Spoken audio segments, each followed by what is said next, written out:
welcome back Movie Misfits. Today is Tuesday. Normally on Tuesdays I talk about new movies. However, I don't like musicals. Quite frankly, I despise them.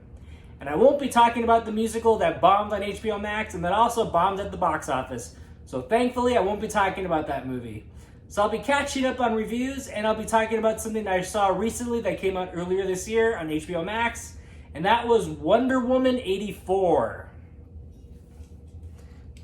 I'm going to keep this review nice and short because everybody has seen it by now except for me. And if you haven't seen it already, you're not missing anything. The director from the first Wonder Woman, Patty Jenkins, returns to write and direct Wonder Woman 84. Gal Gadot returns as Wonder Woman. And also Chris Pine returns as the love interest once again. You're probably wondering how that works. Wonder Woman 84 takes place in the 80s. However, the only thing 80s about this movie is the concept. Wonder Woman stopping a robbery inside a mall, big fight scene, random people getting shot at. That sounds pretty cool. That actually sounds like an 80s action plot. I've actually seen that done before. However, this is Wonder Woman 84. Everything looks very CGI. Everything looks very obviously choreographed, like obvious. So it's not really what I was thinking it would be. Maybe it's my fault for thinking like, hey, we're gonna have a big, awesome fight scene, action-packed in a mall? Like Commando? Now, for being in the 80s, this movie does not have a big 80s soundtrack at all. Actually, there's barely any 80s music playing in the background. The commercials kind of made it seem like it would, and I was hoping they wouldn't overdo it and like run it to the ground like Stranger Things. However, they didn't do it at all. And like I was saying, the only thing that was 80s about this movie was the concept. In this movie, there's an ancient phallic thing that you can make wishes upon, and it'll grant you wishes, and whatever you wish for might come back to you tenfold. That's the concept. And Pedro Pascal's in the movie as well. He plays a rich tycoon type character who is down on his luck, but he's, in a sense, the same character as Ross Webster from Superman 3. However, he's playing the more cartoony version of it because Ross Webster in Superman 3 played the character a lot more straight than Pedro Pascal does in this movie. Pedro Pascal is very like, ooh, he's very like cartoony. And I'm like, dude, no. This movie takes a lot from Superman 3. It's not as hokey as Superman 3, I would say, but it's pretty close. It's pretty close to it. Even the fact that they have a comedian or a comedic actress in the movie is another element that they've taken from Superman 3 because Richard Pryor was in Superman 3 and he was kind of a villain, but not. However, Kristen Wiig is in this movie as the quote-unquote villain. In fact, I would say Kristen Wiig could have been cut out completely.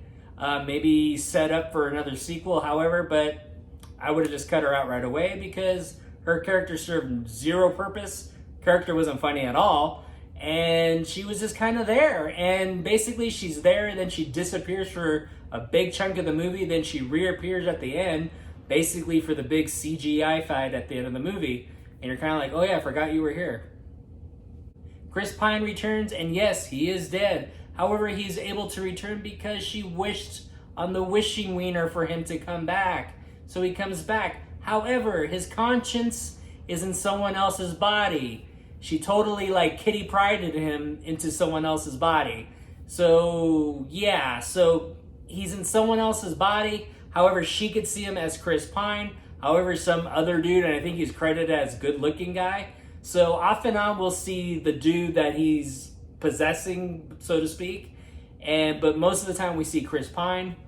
It makes no sense. If you're going to resurrect him, just bring him back altogether. Because then if you don't, it brings more questions like, hey, does this dude have a job? If you're going to be doing this whole 80s movie kind of body switching type of thing for that character, at least do some homework and watch some of those movies. You know, watch the movie like Father Like Son. Vice versa. 18 Again. I mean, you could have watched all those movies and they're all from the 80s, incorporated them into a better way than what was pretty much thrown out on screen on HBO Max. In my personal opinion, I think HBO Max saved this movie from being a box office bomb. If it wasn't for HBO Max, I think if this movie was released in theaters, I think it probably would have done okay opening weekend. However, the word of mouth, I think it would have dropped drastically as far as box office because it is very stupid. It's long. It's a long movie, and I don't mind long movies at all. However, this movie felt very long. It dragged a lot of times. In my opinion, this film was poorly written, poorly casted, and poorly executed. If I was to give Wonder Woman a letter grade, I would give Wonder Woman 84 a D. Hopefully I wasn't being too harsh, I was just being honest. Don't forget to give me a like and subscribe. I'm Mike the Movie Misfit, and I'll see you at the movies. Get more out of life. Go out to a movie.